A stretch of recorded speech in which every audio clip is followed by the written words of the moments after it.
এখন বর্ষা মৌসুম, এই বর্ষা মৌসুমে আমাদের বিভিন্ন যে বিষাক্ত সাপগুলো আছে, এই সাপগুলো এখন যে প্রচুর পরিমাণে বৃষ্টি হচ্ছে, এই বৃষ্টিতে তারা লোকালয়ে ছেড়ে আমাদের ঘর বাড়িতে এসে আশ্রয় নিচ্ছে। ঠিক আছে, তো এই যে সাপটা এখন আমাদের আশ্রয় নিচ্ছে লোকালয়ে এসে, এদেরকে ধরে এখন এদেরকে বাগানে অবমুক্ত করা হবে।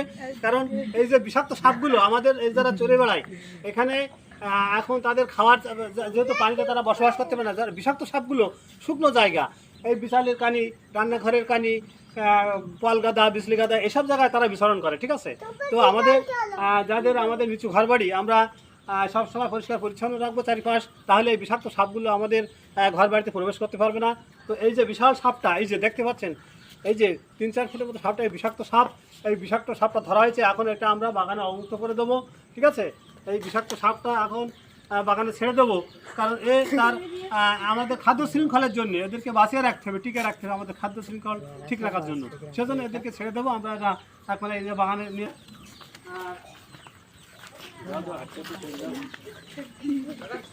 মুক্ত করা হলো। এখন এখান থেকে